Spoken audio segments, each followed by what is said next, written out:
Hello guys, welcome to my new blog. मैं Shivansh mom आप सभी का अपने चैनल में स्वागत करती हूँ। कहिए कैसे हैं आप सब। आई होप अच्छे होंगे।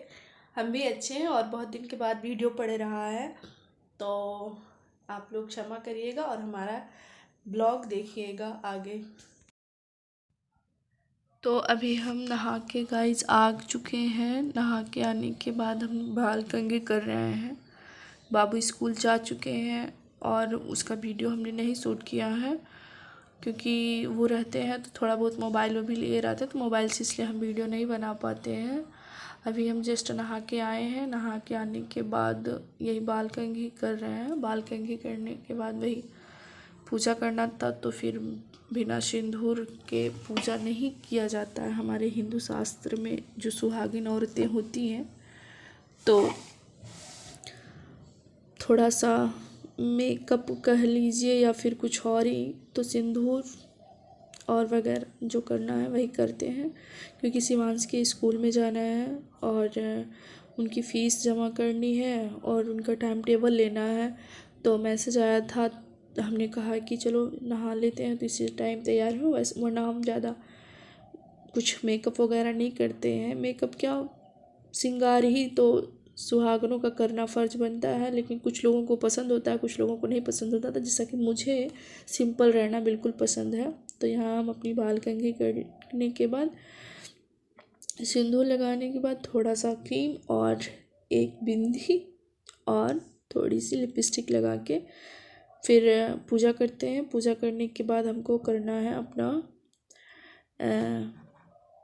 पूजा कर लेने के बाद हम क्या करते हैं, दाल चावल सोचते हैं चढ़ा देते हैं। और हमारे यहाँ जो होता है कि ये सिंदूरदानी है तो उसमें हम अपना बिंदी रखते हैं, सिंदूर डिब्बी में रखते हैं क्योंकि बाबू छीड़ देते हैं। अभी छोटे बच्चे रहते हैं, उनके साथ कैसे मैनेज करना है कैसे नहीं वो एक माँ ही समझती है। तो इसलिए हम सिंदूर को अपने डिब्बी में रखते हैं। एक छोटी सी डिबिया है उसमें रखते हैं। जो सिंदूरदानी मेरी है वहाँ हम बिंदी रख देते हैं ताकि छीटने ना पाए। भगवान जी से पूजा करने के बाद फिर हम चलते हैं अपने किचन में क्योंकि हम ही दो लोग हैं। हम हैं, एक भैया मेरा छोटा सा भाई दीदी का लड़का है। तो दाल और चावल चढ़ा देते हैं और चोखा, क्योंकि सब्जी पराठा शिवांश के लिए बनाए थे तो हम लोगों ने नाश्ता कर लिया, वही कर लेंगे और भैया को दे देते हैं। बाबू जब कर जाता है तो शिवांश भैया भी कर लेता है। और दाल चावल चढ़ाना है तो दाल ही चावल चढ़ा के फिर हम अपनी पढ़ाई करेंगे। फिर पढ़ाई करने के बाद वही स्कूल वाला प्रोसेस जो है। दाल चावल में क्या करना रहता है कि दाल को कुकर में रख के फिर चावल को थोड़ा ही बनाना रहता है क्योंकि दो ही लोग रहते हैं तो समझ में नहीं आता क्या बनाए और क्या ना बनाए। तो इसलिए हम अपना सस्पैन में भी अपने चावल डाल दिए। कुकर बड़ा वाला है 5 लीटर का, तो हमने कहा कि क्यों उसको फनाया जाए, चलो इसी में बना देते हैं। तो दाल चावल इसी में अपना एक में दाल एक में चावल करके रख देते हैं और गैस को एकदम धीमा करके अपना इसमें हम दाल दाल धुल के डाल के हल्दी नमक डाल कर रख देते हैं। तो सबको पता है, इसमें बताने वाली क्या बात है ये सब चीज़ें, लेकिन थोड़ा बहुत तो ब्लॉगिंग कर रहे हैं तो इसमें बताना ही पड़ेगा।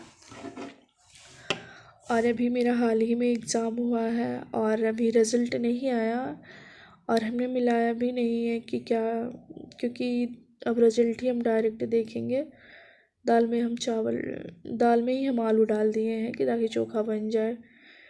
फिर यहाँ हम अपनी पढ़ाई कर रहे हैं क्योंकि तब तक मेरा दाल चावल पक जाएगा और हम अपनी पढ़ाई भी कर लेंगे। फिर शिवांश को जब लेने जाएंगे तो वहीं फ़ीस वगैरह जमा कर देंगे। मेरी पढ़ाई में अभी सुपर टेट की तैयारी मेरी चल रही है। जैसा कि आप लोगों को मैंने पहले ही बताया है कि मैं सुपर टेट की प्रिपरेशन कर रही हूँ और मेरा एक एग्ज़ाम था प्रावैधिक कला का, मैं उसको देने गई थी घर, तो इसलिए मैं वीडियो नहीं कुछ डाल रही थी और पेपर थे। मैं एक शाम को पापड़ बनाई थी एक दिन पहले, उसका वीडियो मैं नहीं डाली हूँ और उसको छत पे डाल दिए थे सूखने के लिए। रात में पंखे से सुखाए थे और फिर इतनी टाइम धूप में। तो ये मेरे पापड़ हैं जो सूख चुके हैं और मेरे से पता नहीं क्यों पापड़ टूट जाते हैं, मुझे नहीं पता। ओम नमः शिवाय, भगवान जी का मंदिर है। फिर चलते हैं शिवांश के स्कूल में। जैसा कि अभी हमने पहले आप लोगों को बताया है कि उसकी फ़ीस जमा करनी है, तो रसीद वगैरह लेके जा रहे हैं उसके स्कूल में, और फिर उसको लेके तुरंत आएंगे बाबू को। ये हमारी फ़ीस जमा हो गई और फिर हम भैया को लेके आ गए हैं घर, क्योंकि पास ही में स्कूल है तो फिर ज़्यादा दूर नहीं है। कभी कभी तो हम लेने नहीं जाते, भैया स्वयं चले जाते हैं।